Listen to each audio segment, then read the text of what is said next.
avec nos invités David Diagbavi de Togo Sits, Fioclo Messan d'Anglenou, l'enquêteur Kofi Kamitom, acteur de la société civile.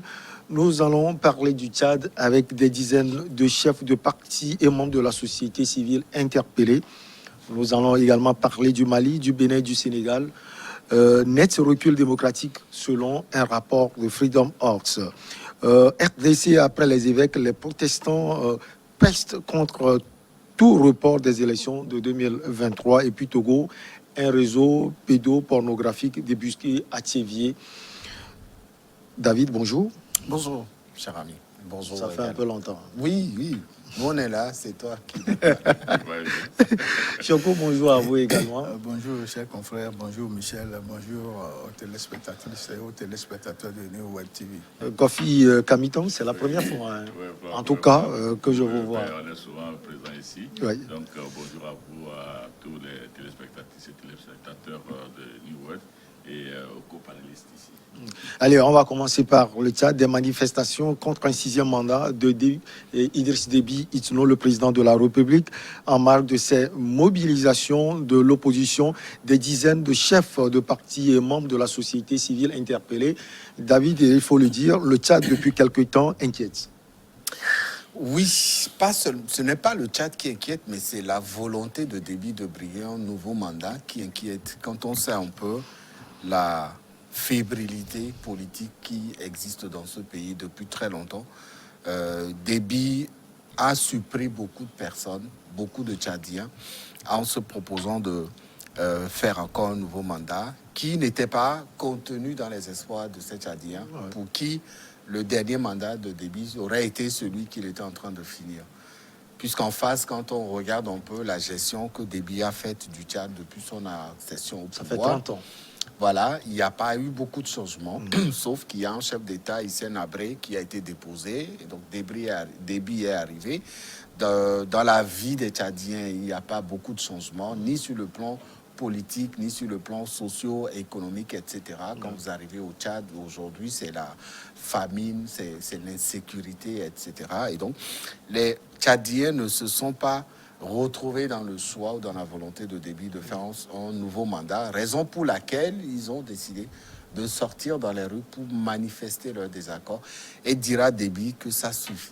Les 5 mandats qu'il a eu à faire pour conduire le Tchad sont assez suffisants. Il faut peut-être un nouveau souffle, il faut un changement à la tête du Tchad pour justement permettre aux Tchadiens de se retrouver et de comprendre aussi la nécessité d'aller vers une alternance. Et donc, ces manifestations répondent à un besoin, celui d'exprimer le ras-le-bol de la population, d'exprimer le désaccord également de la population et de dire à Déby que malgré les 5 mandats qu'il a eu à passer à la tête du pays, il n'y a pas eu de changement, il n'y a pas eu de nouveauté, et donc il n'y a rien qu'il puisse proposer encore pour son nouveau mandat, ce qui justifie justement ces sorties de l'opposition dans les rues. Déby, Kofi, peut-être a peur finalement, parce qu'on n'a pas envie de vivre ce qu'on avait appelé ici le printemps arabe et autres. Ça peut commencer également par le Tchad.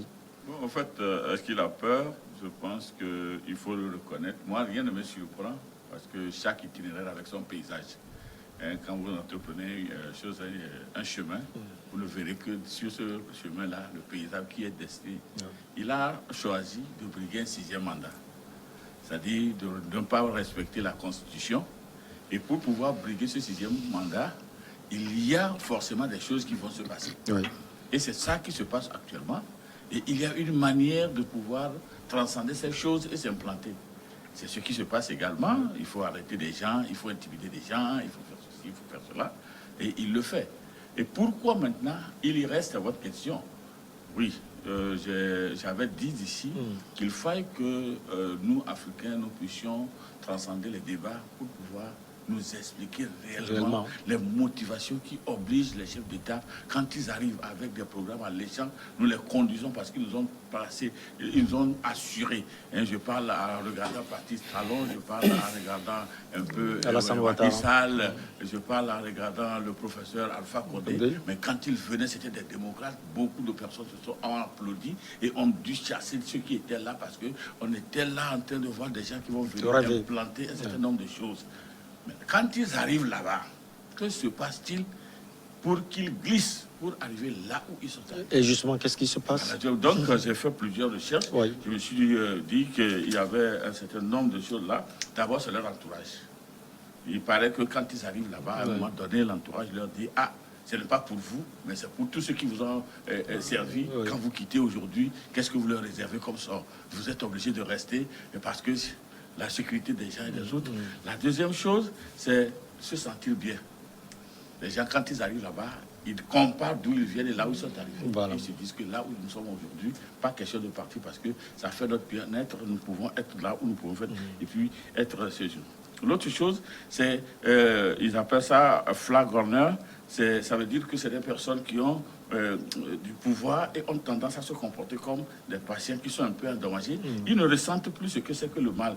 Hein. Ils n'ont plus probablement une grande appréciation de ce qui fait mal.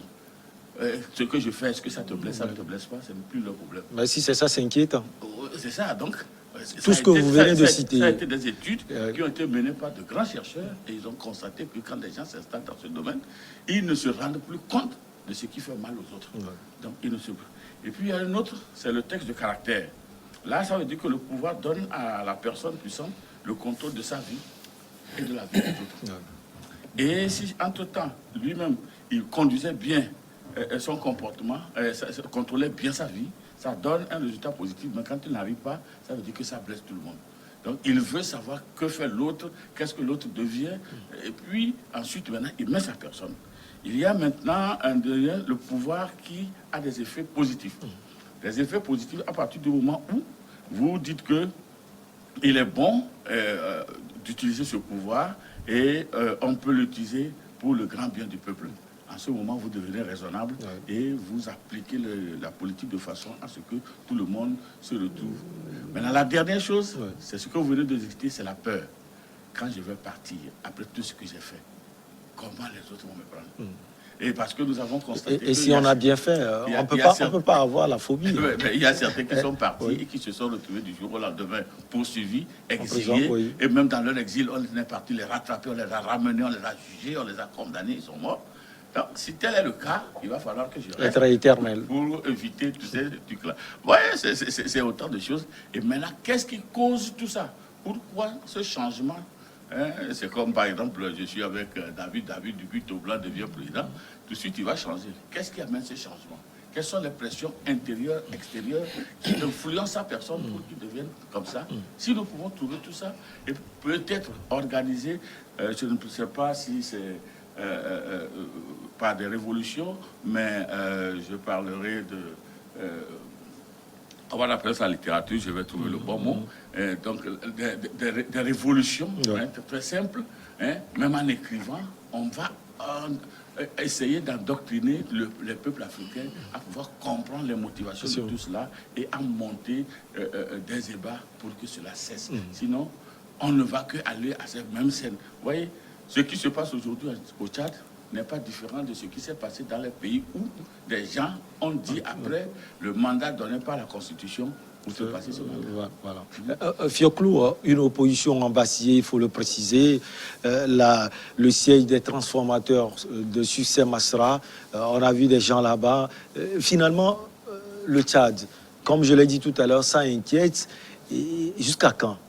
Non, pour ma part, le Tchad est un pays stratégique pour la France. Et il y a quelques années, Déby a bien dit que ce sont des Français qui sont venus changer la Constitution pour qu'ils se représentent. Ce qui veut dire que ceux-là qui lui ont dit d'être à la tête du pays le soutiennent. Donc, il est là.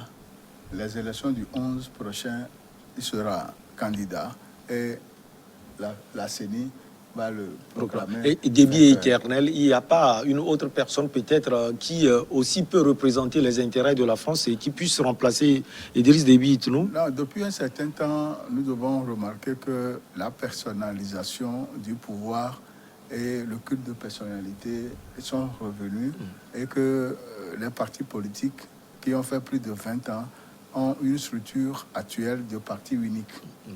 Ils ont tout pris et ils sont prêts à tout prendre. Si Déby n'arrête pas les chefs de parti et les membres de la société civile, ça va prendre une nouvelle évolution. Oui. C'est-à-dire ils ont jugé utile d'étouffer les La manifestations mobilisation, oui. dans l'œuf, avec une force rigoureuse Oui. pour pouvoir faire peur aux autres. Ouais. Néanmoins, la société tchadienne a compris aujourd'hui que Déby, en 25 ans, n'a rien foutu. En 30 ans, N'a rien peut-être 30 foutu. ans. Et que la manne pétrolière, qui avait constitué une masse financière, a cessé compte tenu de la chute du pétrole. Donc aujourd'hui, Déby a le soutien de quelques pays.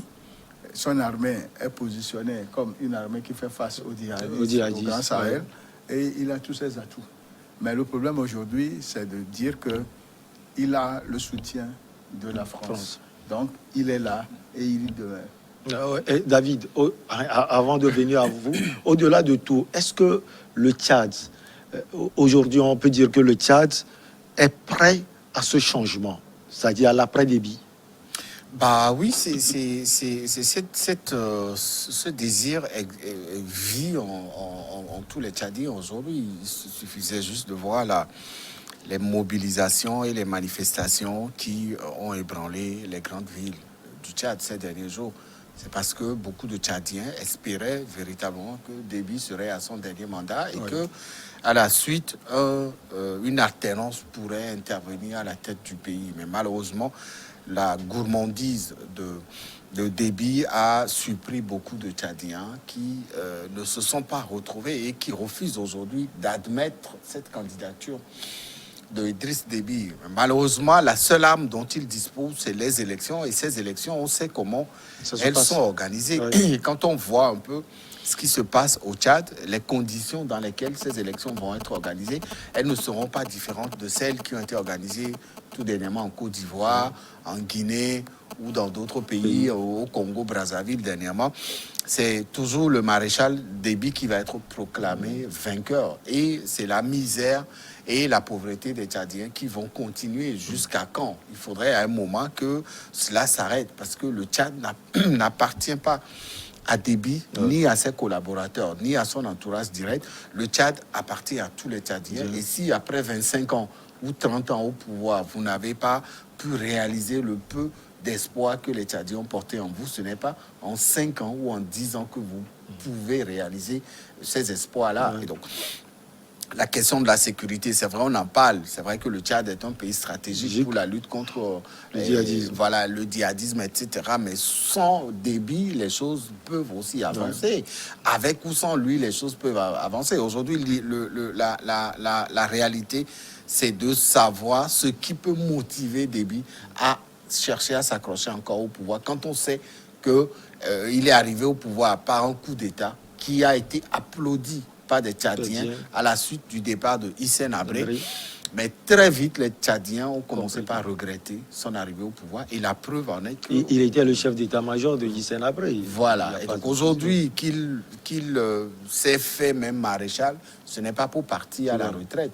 Il s'est fait maréchal pour encore rester à la tête de ce pays. Sauf que les Tchadiens aujourd'hui n'en veulent plus. Et même s'ils vont exprimer leur désaccord dans les urnes, les voix électorales de ces Tchadiens ne seront pas celles qui vont être proclamées parce que Déby a mis en place une machine pour se faire élire et rester encore à la tête du Tchad pour des années. Oui, Kofi, ce qui est un peu contradictoire dans presque tous ces pays, c'est que on a aussi une opposition qui n'est pas unie face à ce qu'on appelle souvent les dictateurs, parce que quand on a des racines profondes, il faut être unis pour pouvoir faire face à ces personnes, comme le Congo-Brazzaville, comme la Côte d'Ivoire. Les Tchadiens ont aussi une opposition divisée. Il y a Dilo, on sait ce qui est arrivé à ce monsieur et à toute sa famille, Suissé Masra, sans oublier les Herbeaux.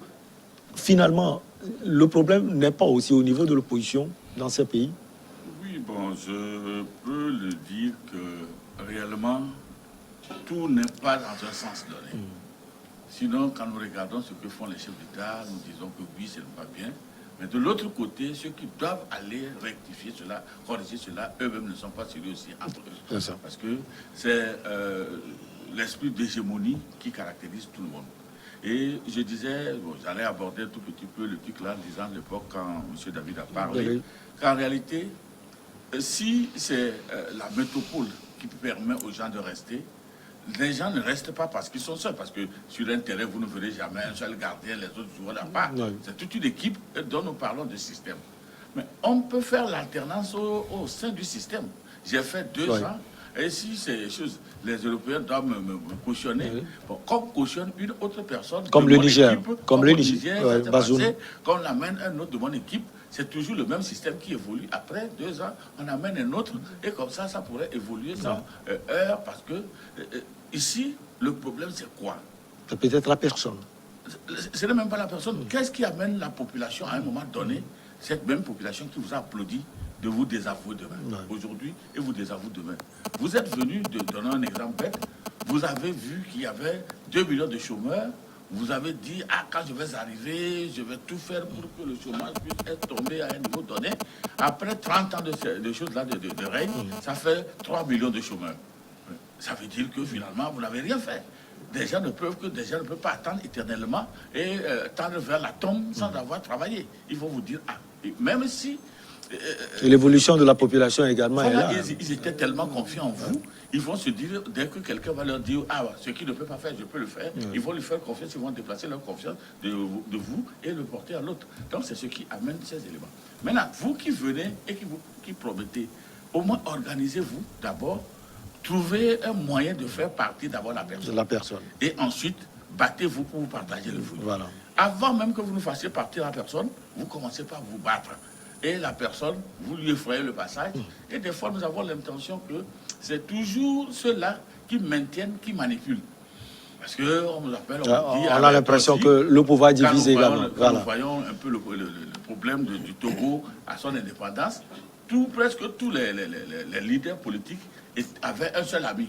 Celui-ci, on vous tient un langage le matin à 8 h, on tient notre langage à 9 h à celui-ci, et on met tout le monde comme étant capable de pouvoir diriger. Et il est tellement confiant de sa suprématie qu'il ne veut pas laisser un pan à son collègue. Voilà. Et finalement, c'est des guerres intestines qui permettent à l'autre d'avancer. Parce que quand nous avons appris ça à l'école primaire, quand 2 larrons se battent, il y a un troisième qui vient et qui se saisit de mettre à Liboron. C'est tout ce qui se passe depuis. C'est la population qui en a pâti. On va marquer juste une légère pause. On revient pour la suite.